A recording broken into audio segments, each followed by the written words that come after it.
Okay. That answered There that. you go.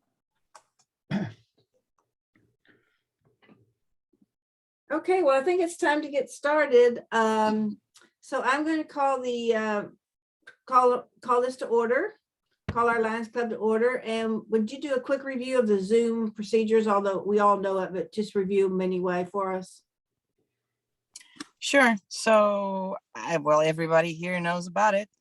Basically, if you're not talking, just keep yourself muted, please, so we keep the background noise to a minimum. You are able to unmute yourself and ask questions or interject if needed. And that's about it. Thank you, Glenda. Okay. All right. Well, we're going to do the Pledge of Allegiance and then pledge to the Texas flag. And Beverly has agreed.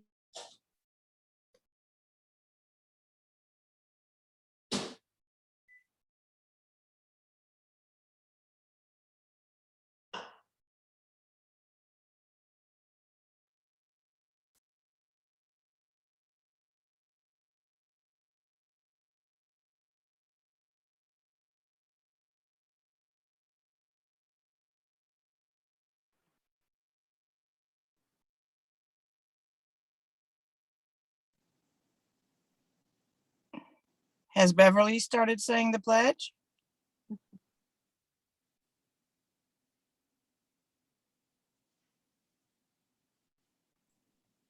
Beverly is muted, I think. Okay.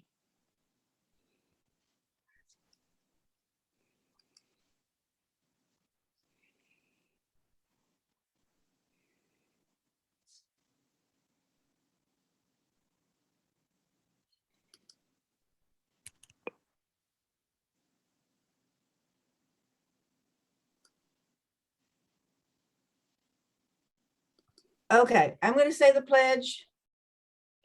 I pledge allegiance to the flag of the United States of America and to the republic for which it stands, one nation, under God, indivisible, with liberty and justice for all.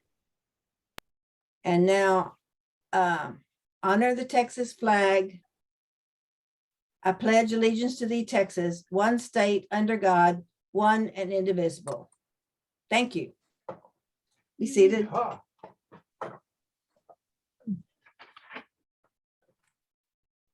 Okay, do we have any guests today to introduce? I don't think so, other than our speaker. Other than our speaker? Okay, all righty. And we're going to introduce her later, right? So, okay. And I couldn't find any birthdays unless I'm missing someone. Does anybody have a birthday this week? You know, I don't know about our new members. I don't know if I have all my new member birthdays or not. Cody has a birthday next week. Okay, Cody. What day, Cody? Oh. It's this Sunday. Oh, this Sunday. Okay, well, happy birthday. Happy birthday. Thank you. All right, well, we're ready for some reports then. And Anne, I don't see Anne anywhere. Anne, are you here? Oh, there's Anne. Yes, I'm here. Okay, Anne, would you tell us about the clay shoot? Well, it's over. That's great. No, I want to say thank you to everyone in the club who helped. And that's people that did everything from serving on the committee to donating items for our door prizes, to purchasing teams or sponsorships, and asking for donations. And we did, I think, very well. We ended up with 18 teams, but I believe we had maybe 16 teams actually shoot. And if you'll just, I was in the process of calling up my financial report. Just give me 1 second here. This is preliminary because we haven't got all of the invoices in yet, but we've made some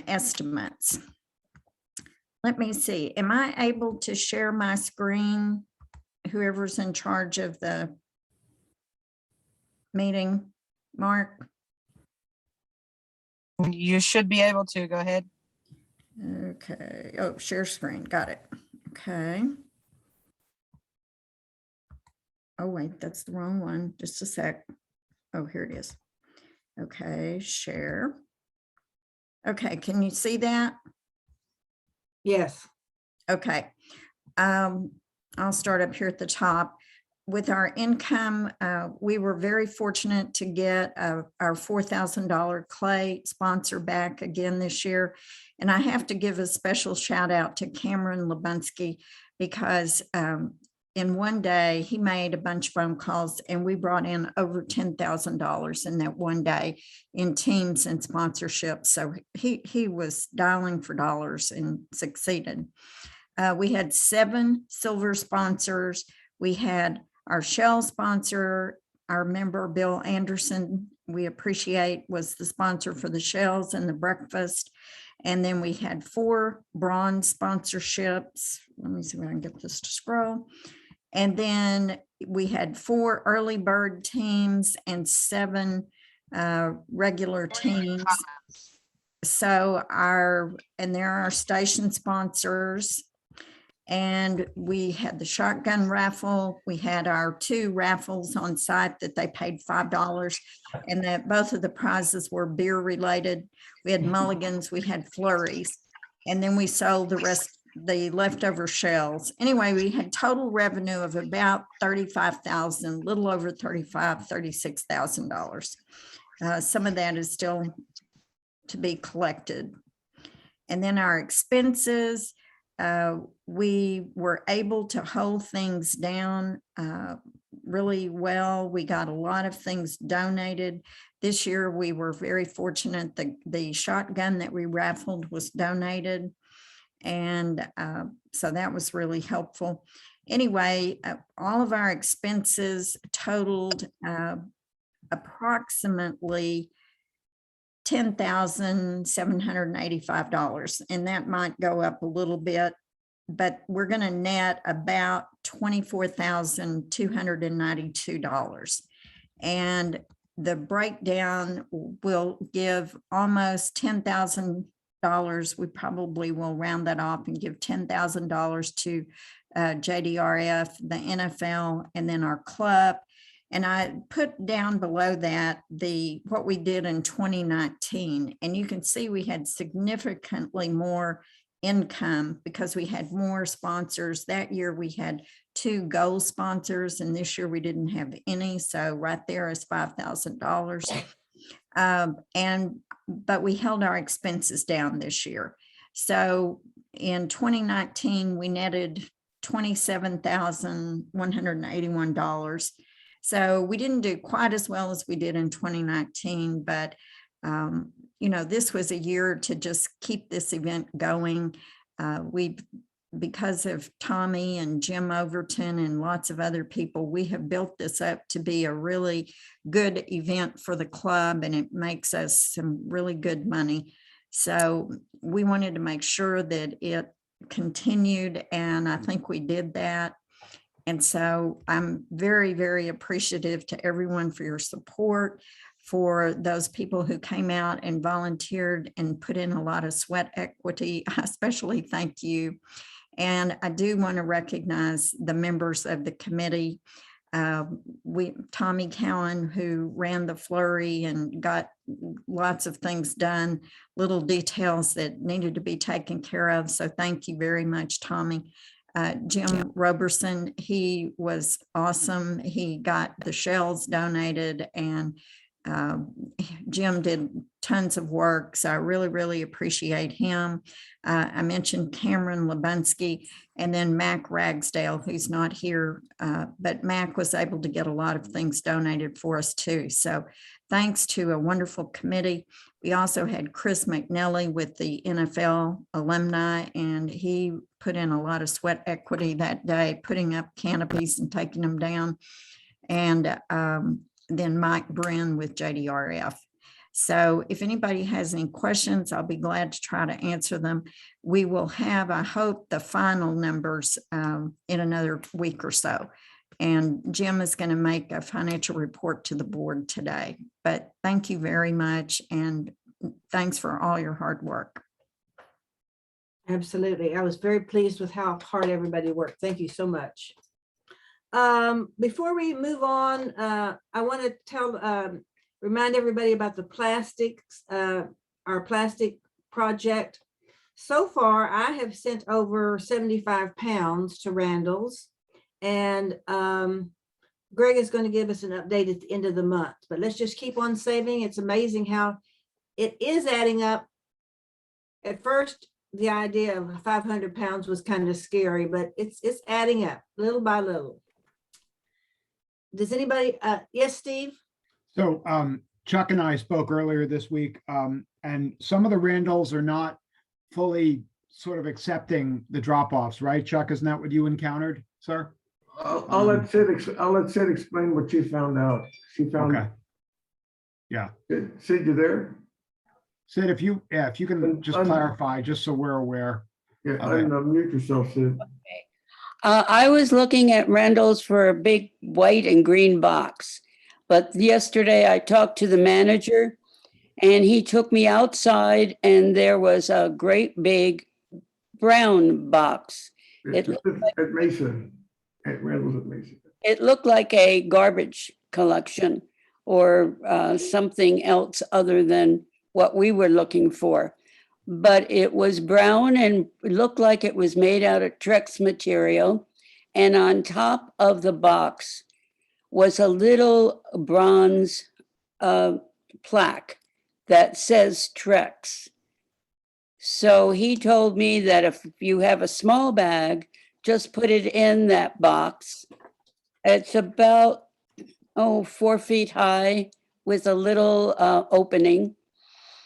And if you have more than that, like I told him, I have a big bag that would fill up that box. And he said, go inside and talk to the guy who's in charge of checkout. So our Randall's on Mesa is collecting the plastic.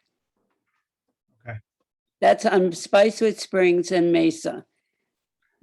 And I appreciate that update. I just wanted to share with the group in case we go in and we don't see what we're accustomed to, there might be just a person to speak with or whatever. And certainly feel free to call myself or Greg too if you're still running into issues on it. That's all. So, Mim? I have taken a photograph and I can share it with Mark or someone who could post it online of the box you're looking for, because it is rather indescript and it's outside the outside. You know, in other words, you could put material in there any time of the day and night because it's outside of the locked doors of any of the Randalls.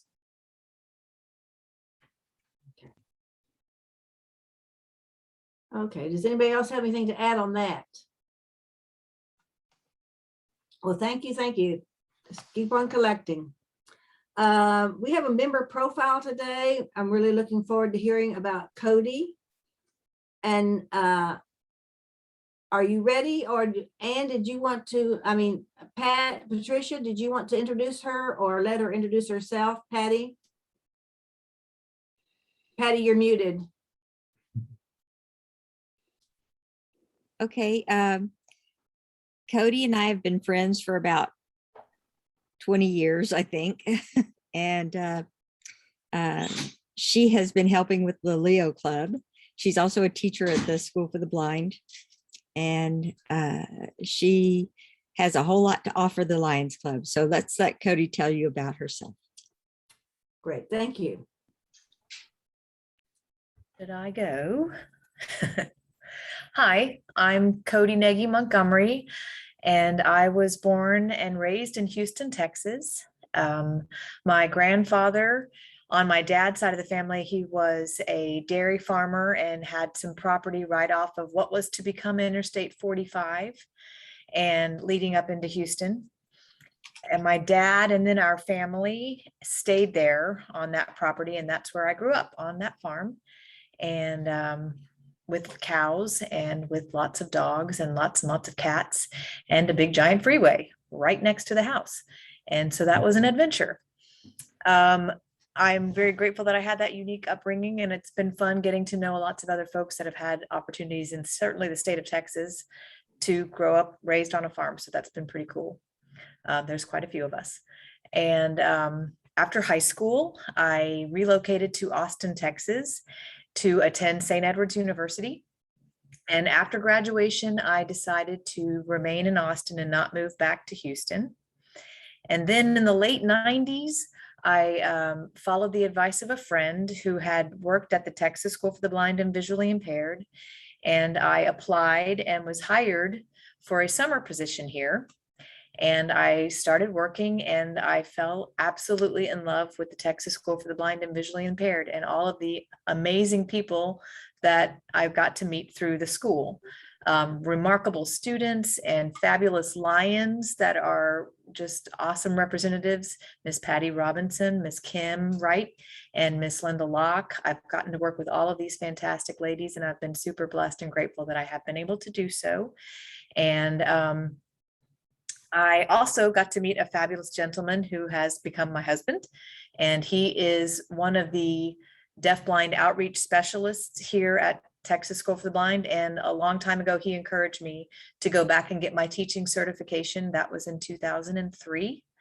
And ever since then, I have been a VI teacher for students here on campus, and I'm excited and continue to love doing this job.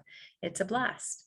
And with Miss Patty Robinson, I've been able to be a co-sponsor of our Texas School for the Blind Leo Club.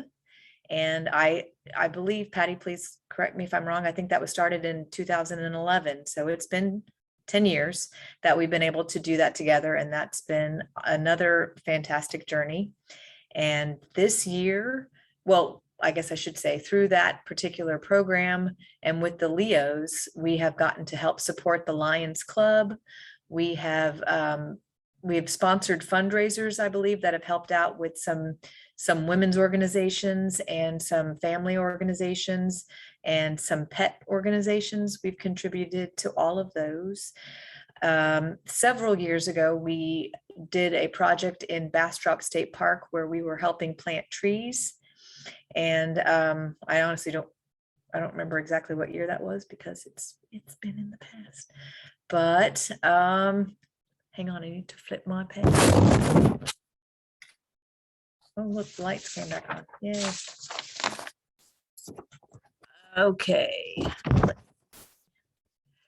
So we also, this is something we just met with our students on Tuesday. We had a large group of students, and they're very motivated young folks that are very excited to work on projects again. And I'm excited about that. So they've got a lot of energy, and they help share that energy with us, because at the end of the days, I don't have as much energy as I used to.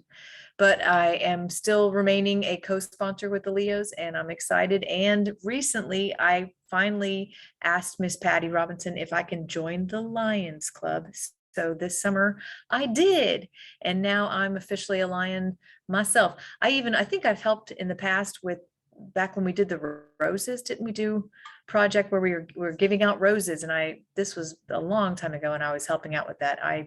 I've loved being a Lion. My father was a Lion, and now I'm a Lion. I'm very excited about it. So I'm now on the committee that's helping out with the casino night, which I think the casino night is temporarily bumped to next spring. So, or in maybe the February time of 2022. And so that will be, I'm still excited to be helping out with that. And I'm just looking forward to being a resource and to get to know all of y'all, and not just the fabulous few Lions that I already know. Getting excited to get to know more people. So yay. Thanks for letting me in, y'all. Well, thank you so much. We enjoyed hearing more about you, and we are so glad that you have decided to join us. Okay. Yeah, welcome, Cody. Yes, very much so. Thank you. Okay, now we're moving on to our program. Tommy, would you introduce our speaker? Yes, I will, but I was going to make mention that Cody is such a creative and imaginative and a hardworking person. She failed to mention that she is putting together a program for an outside amphitheater. And again, dedicating her time to improving things in our community, and that's part of it. And we're looking forward to more creative and imaginative things from Cody Nagy Montgomery. All right, today's program has to give you a little bit of a history so you can kind of see the relevance to it.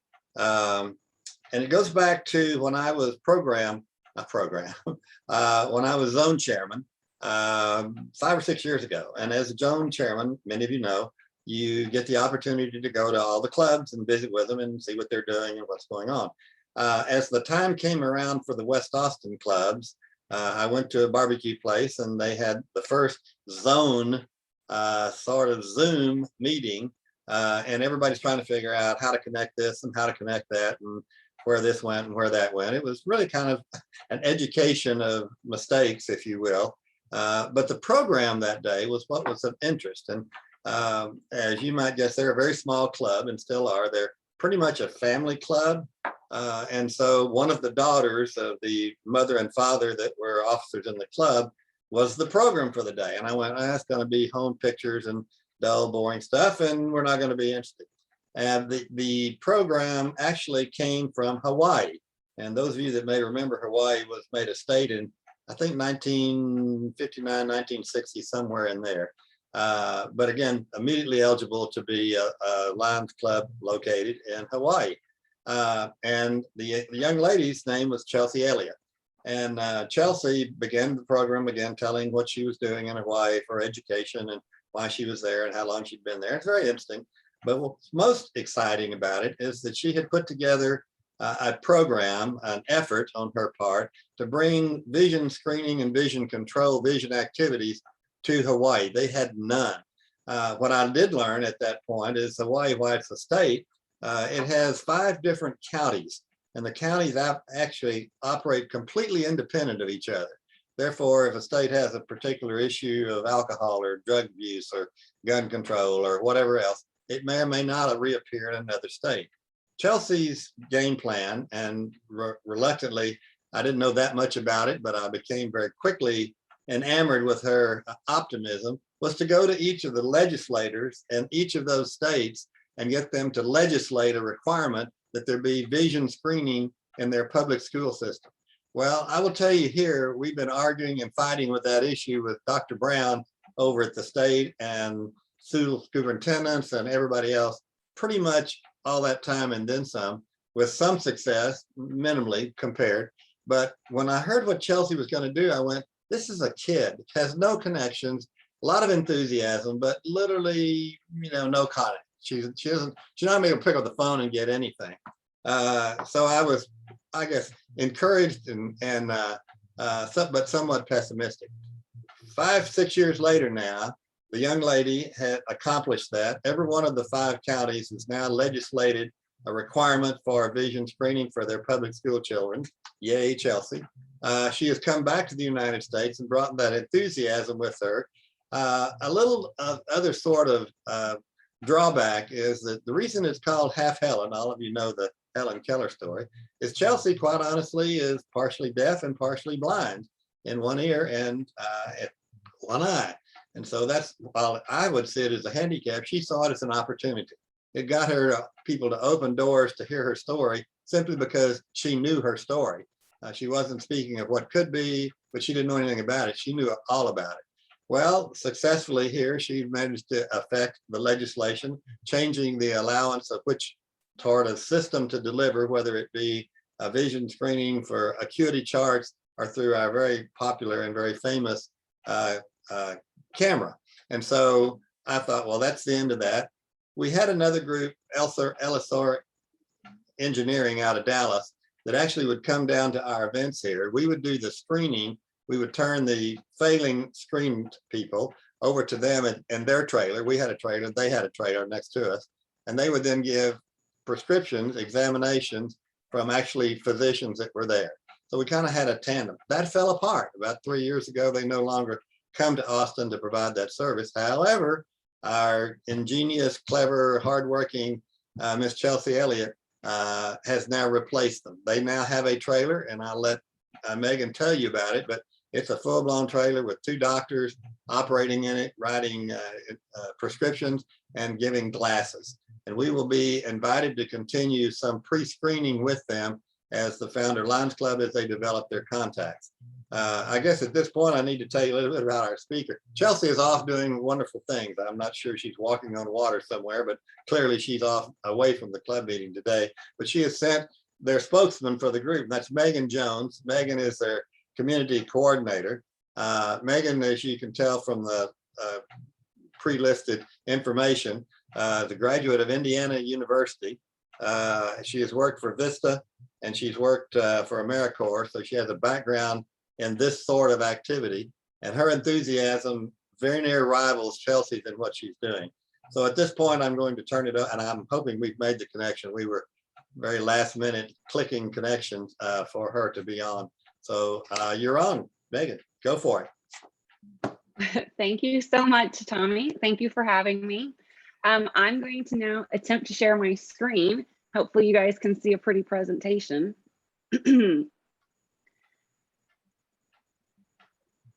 It helps if I click the right button. All right. So I hope that you see a presentation and nothing else. So as Tommy mentioned, we are Half Helen. We're actually working to change our name from the Half Helen Foundation to just Half Helen, because many people confuse us with an entity that gives out money, and that's not what we do. We provide vision care services across the Central Texas area. But this is the infamous Chelsea Elliott. So hopefully I won't repeat too much of what Tommy told you, but yes, Chelsea is pretty famous in her family because when she studied Helen Keller in the 3rd grade, she came home and she told her family, I'm half blind and I'm half deaf, so I'm half Helen. And the name stuck. And so really she founded Half Helen when she graduated from St. Edward's University in 2013 with the money that people gifted her for her college graduation. And our goal really is to improve children's vision through an innovative delivery of care. Spoiler, we are actually also expanding into adult care, and so I'll get there. In the 8 years that we have been in existence since 2013, we have provided we have screened 55,000 kids for vision impairment. And so I know that as Lions, you understand the importance of clear vision and treating vision problems early, but here are a couple of the stats that we kind of live and breathe by. 1 in 4 children will fail that state mandated vision screening at their school. 40% of those who fail will never receive follow-up. And that is largely due to cost and lack of transportation. So that's where we step in. But I do want to tell you a story about this little girl before I go on. Her name is Camilla, and she is a scholar at Austin Achieve Elementary.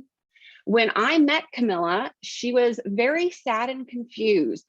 She was getting in trouble and didn't understand why. And she was getting in trouble because she kept asking her classmates what the teacher was writing on the board. So of course, we immediately knew that she was going to have a vision problem. And sure enough, she couldn't read that passing line on the eye chart. And so when we came back to provide her with an eye exam, we found out she needed glasses. And she picked those lovely glasses. Blue was her favorite color, so she wanted blue glasses. And then when we came back, so we'd like to go back and check in on the kids. And when we came back, she was so happy. She was so smiling because she hadn't been getting in trouble since she got the glasses. And I just think that, you know, I mean, you all probably hear these stories, but we see so many kids who have never been able to see clearly, and they don't know that they should be able to until we come in and we do that vision screening and we're able to get them an eye exam. Here's some more great pictures. So as I said, 8 years ago, we started doing screenings. About 6 years ago is when we brought that program to Texas. And then, as Tommy said, when the Essilor Vision Foundation left town or stopped coming to Austin, we saw that there was a gap, because you can tell a parent, you can give them all kinds of information, but if they don't have the means to pay for it, or they don't have a way to get to the doctor, then their kids will never get an eye exam. And so we've been doing this. So last year, well, not 2 years ago, it's been 2 school years. So in fall 2019 is when we expanded from just doing vision screenings to also operating a pop-up clinic. So we would pop up in schools. We would actually cart all the equipment in for an eye exam, do eye exams, and cart all of it back out. In 2019, so right before, very pre-COVID, we did 232 eye exams, and we dispensed 193 pairs of glasses. But going in and out of schools was never gonna really work because of all that lugging of equipment, and because it takes up space in the school, and there's a time for the setup and the teardown. So with the funding from a local group of foundations and many individuals, we built this 32-foot tiny house on wheels. That's what we call it. It's called Optical Prime. We did build it from the wheels up. We had this great ambition. Chelsea worked on it for 3 years, and we were going to do kind of your RV that's retrofitted to be a mobile medical vehicle. But with COVID and all of the shipping delays and whatnot, we had to think of something else. And so she was really watching, if you've ever seen the reality show called Tiny House Nation, and she said, hey, could we do a tiny house? And so we took some plans to our contractor, John King Construction, and he's like, yeah, we're going to build it, and we're going to reinforce it so that you can move it on a daily basis. So it has 2 exam rooms. And I believe when I hit the next slide, we're going to see a video so you can take a tour.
So hopefully you noticed that there are 2 exam rooms. One is the very standard exam room that you would see in any brick and mortar office. The other one, we call it the micro lane. It's the newest state-of-the-art technology. There are only maybe 2 practices in town that have the device. It's a tabletop device that when you peer into it, it tricks your mind into thinking that it's seeing the eye chart from 10 feet away. And so we can do all of the things with the standard phoropter, but it's all in this little box that sits on a table and that you view into. Oh, hold a minute. There we go. Next slide. So to give you an idea of how our services work, step 1, we go in and do mass screenings in schools. Step 2, we identify the kids who have failed their screenings, and we send them home with a letter and a consent form so that we can come back and do that eye exam.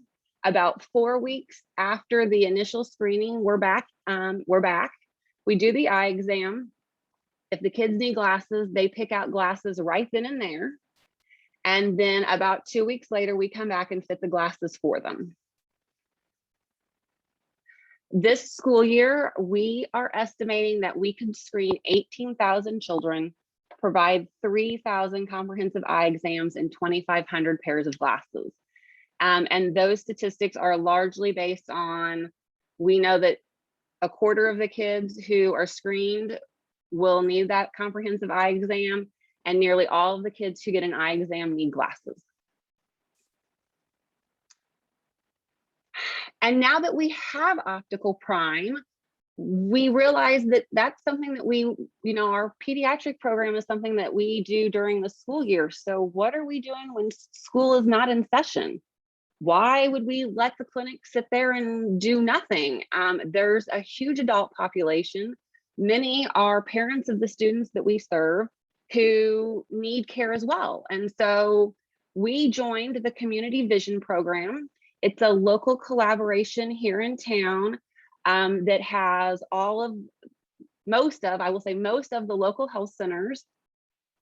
And until recently, it also included a number of optometry practices who were providing the exams.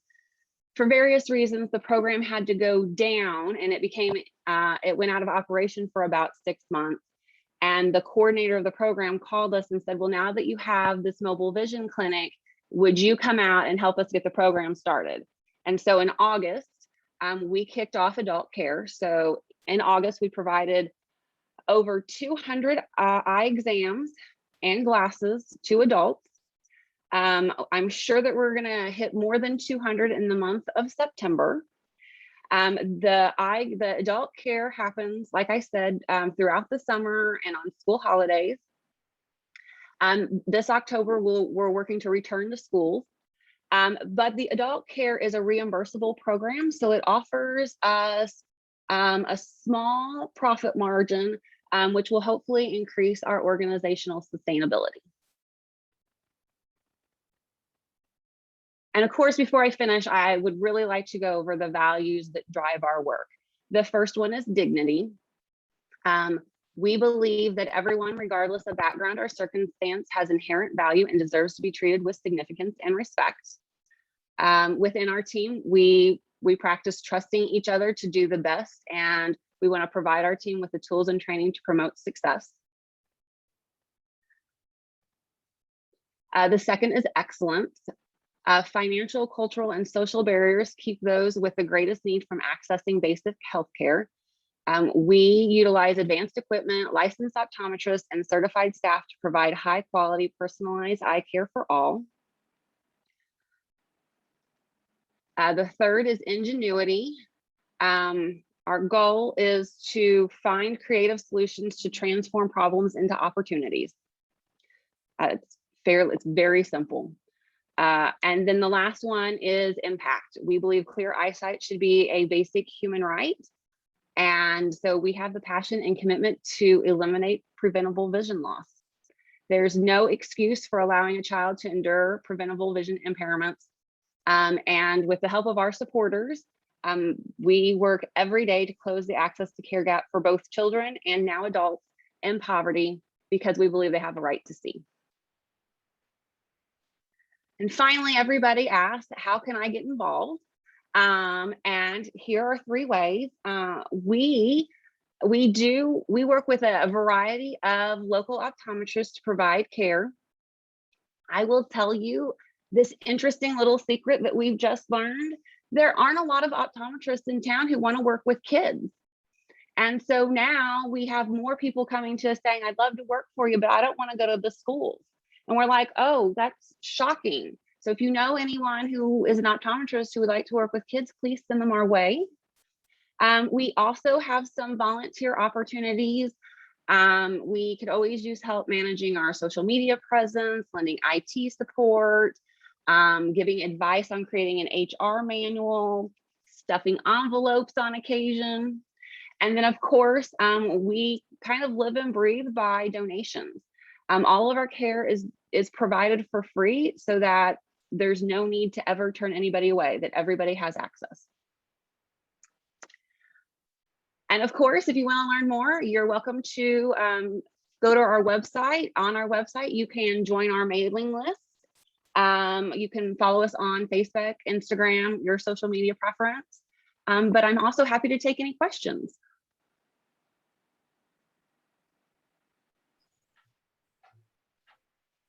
And hopefully by sharing my screen, by changing my screen, Tommy, I see you. What's your question? Well, it's not really a question, but a supplemental to what you're doing as it relates to our Founder Lions Club. I don't know if you and Chelsea know, but we did 27 schools last year in AISD and a couple other schools in Pflugerville and Del Valley. We are on hold by all of them because we're at level 5. When we get back to level 4, they will allow us back onto the school property, and I'll be scheduling roughly those same 27, and there's now 5 more. So we'll be doing several schools there. Chelsea and I, so the club will know, have talked. If you recall in that graph that went back and forth, the very first stage is where they do screening. And that's where she would like to have us involved in helping her do the initial screening. And what you are seeing in that trailer is in fact the mountain coming to Mohammed. As many of you know, and transportation was the bigger issue for a lot of folks, but quite honestly, that's what had kept a lot of people, once they determined they needed help, to getting somewhere to do something about it or even finding out what it is. So we hope to be part of the Half Helen organization and doing some screening. When the door opens again, we hope to be first thing through the door. And thank you so much for your presentation. That's exactly what we needed. I have a question.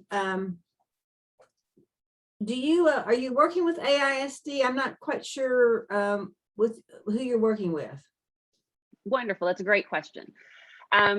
Chelsea is from a charter school background. She was actually a Leo at the club in at NIOS. So most of our current schools are charter schools.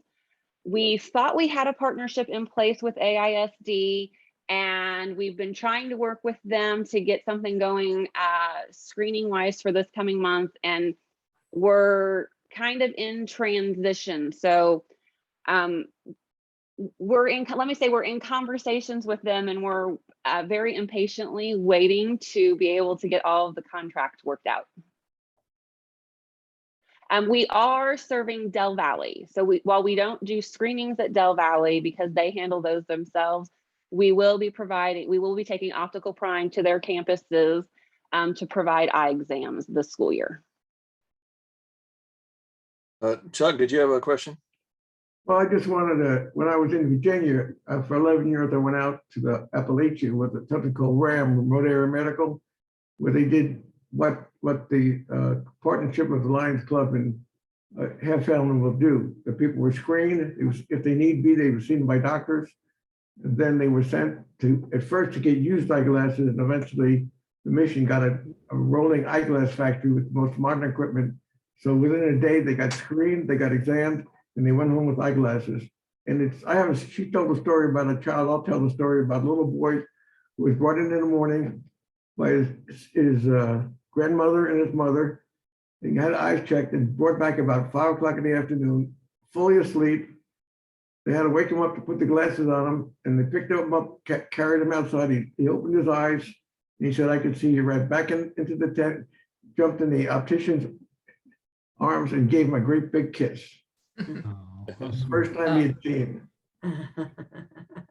Ma'am, why don't you go ahead?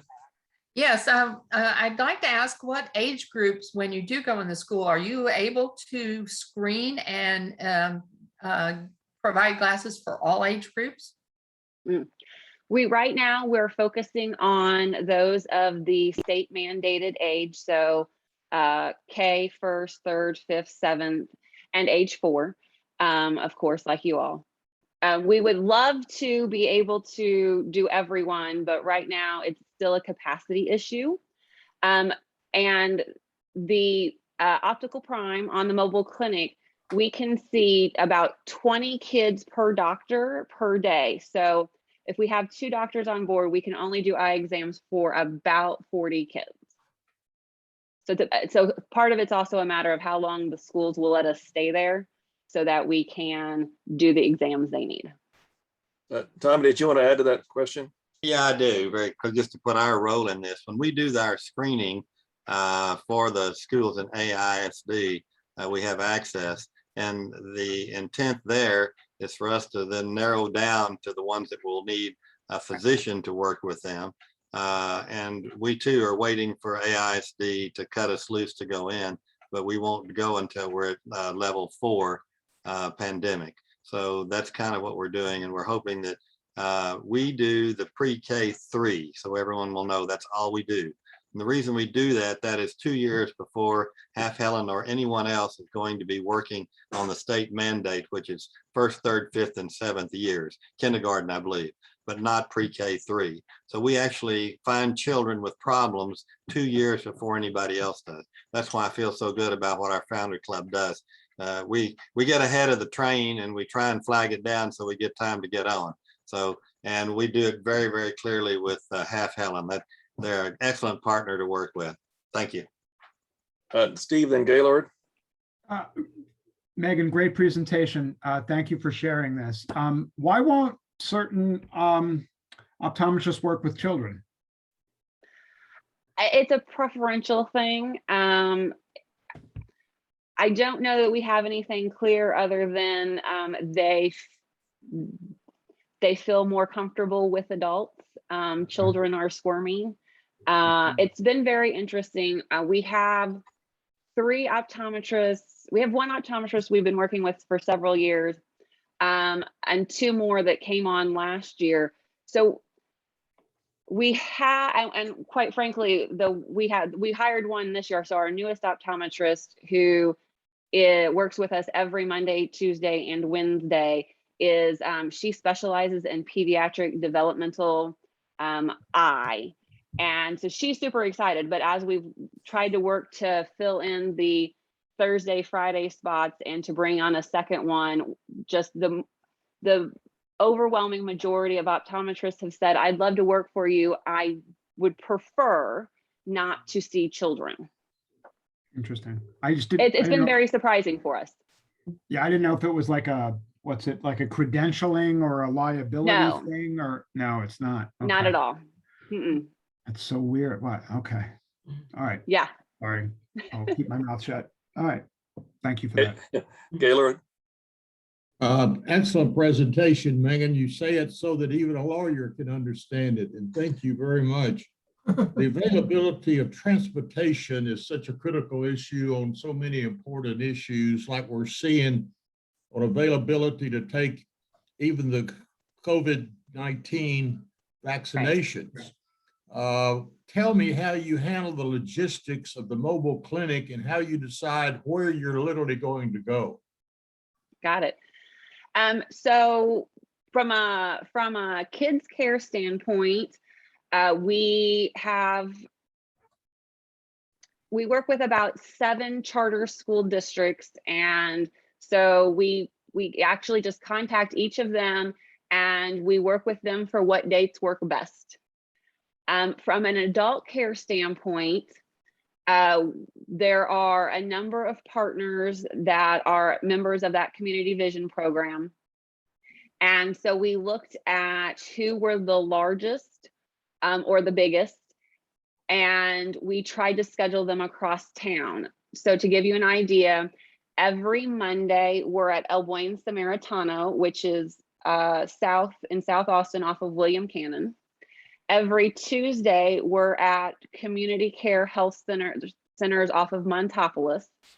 They administer the program and by far have the largest clientele or patient base that uses the program. So it made sense to be there. The Volunteer Health Center, which is in Central Austin near the North Central Market, had actually the largest waiting list. And we wanted to make sure we were somewhere central, so we went there. We chose a People's Community Clinic location. They're they're on the east side of I-35 near where Brackenridge used to be. And then we go up north to Lone Star Circle of Care in Pflugerville. And that was in part working with each partner to determine when they were available, when they'd like to have us. And again, it was about patient base. Other members of the program include HAM, But Ham doesn't have a facility that they see people in. They have an office building. So they refer most of their patients who are musicians to our El Buen Samaritano clinic. Vivint Health, which used to be AIDS Services of Austin, again, they don't have a large base. So when they refer most of their patients to when we're at People's. And then there's another program called Project Access, and they're largely a community social worker. And so they help their patients from all over town find the nearest clinic to them. We'd love to serve more, but with one vehicle, it can only be really in one place each day. And so we're continuing along this road. And we continue to say, are we at capacity at this place? Are we under capacity? Should we go somewhere else? I hope that makes sense. It's a set schedule, so the organizations know they're coming so that they can notify any patients that either show up or which they're aware. Right.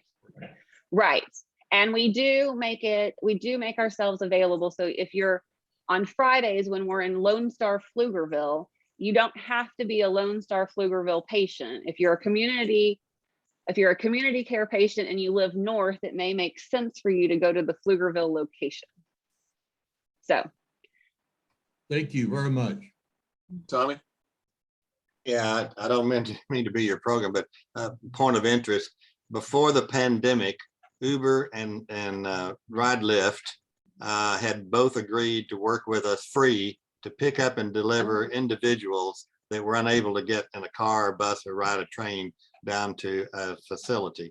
So we had all of that in place, but of course the wheels came off the wagon with the pandemic. Once we put them back on and are rolling again, they are willing to, in fact, provide individual personal pickup and delivery, which means waiting for a client to finish their exam and glasses before they take them back home again. This was a problem with our Lines Interdivision Enterprise program. Getting transportation was the big problem. That's why the beauty of this, having this mobile trailer, it certainly shortens the distance of travel that one may find necessary to get services if you live in a rural part of Austin. Thank you. Ma'am? Yes, I'd like to ask, how do you transport your tiny home? Do you pay someone or is that a volunteer? So it's actually, because it has 2 axles, we have to have a CDL driver. So we do. So I should know. So the clinic, and then it is pulled by a pickup truck, and the pickup truck also is where our generator is housed. So the generator is attached to that pickup truck. And yes, so we have a CDL driver. He also doubles as our optometric technician. So he is one of 2 staff members who can do the kind of the pre-screening work and take the measurements of your eyes and help you pick out glasses, as well as drive. Wow. Wow, that is really a good deal. Yeah, we completely lucked out. He actually is an Army veteran who was worked as part of a dental program, a mobile dental program that I guess was an Army program as well. So he was actually very familiar with working in a mobile clinic. He is CDL because of the machinery he was driving in the Army, and he is just a spectacular person generally. So we are super excited to have him.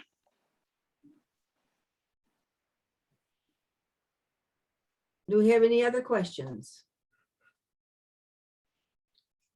Well, you have done a very, very good job, I think, explaining a difficult situation. And I think we all understand it a little bit better now. And we really do appreciate your coming here and visiting with us today. Thank you so much. Thank you so much. Okay, now it's time for to move on to our next part. Anne, would you introduce tell us about our program for next week? Yes, Glenda, thank you. Before I do that, though, I need to make an addition to my report. I forgot to mention that Robert Watson was on our sporting clay committee, and Robert was out there working very, very hard, and he was a member of our steering committee. So Robert, I'm sorry I forgot your name when I was rattling off other people. That's the problem. You always leave somebody out. Anyway, next week we have a very interesting program, I think. Our speaker is going to be a young man named Colson Muirhead. And Colson is a diabetic, type 1 diabetic. He was diagnosed 11 years ago. He is now at Texas A&M University. And he attended Texas Lions Camp for 5 summers as a camper. And this past summer, he was a counselor. And so we're going to hear about his experiences as a camper and as a counselor, and really just learn what he got, the effect that Texas Lions Camp has had on his life. And so I think that'll be very interesting. And I just saw in the chat, someone asked about photos from the sporting clay. And yes, we will have those soon.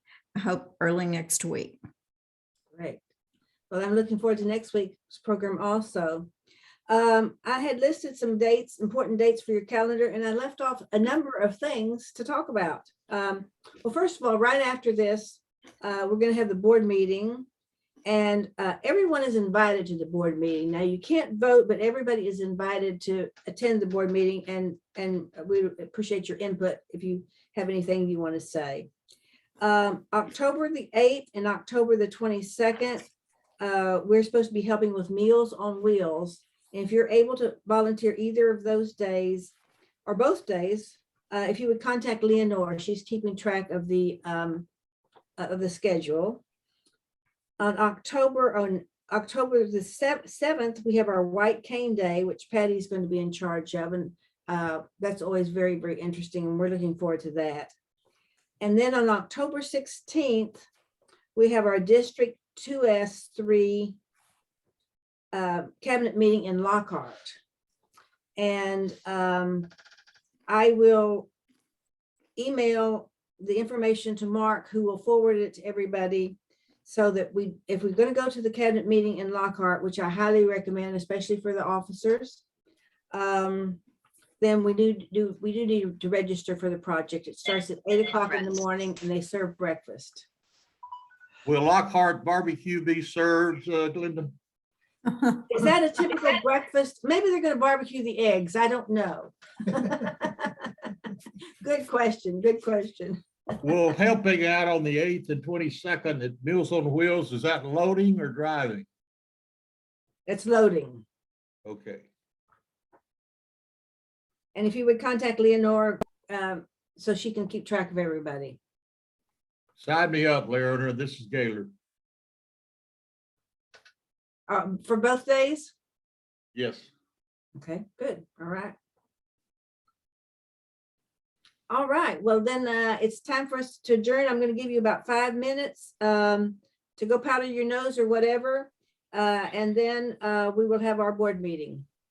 Thank you so much. Thank The you. directors can just, if you're attending the board meeting, just stay online, and we'll start up then. I'm going to go ahead and stop this recording. Okay. At this time. Okay. Thank you.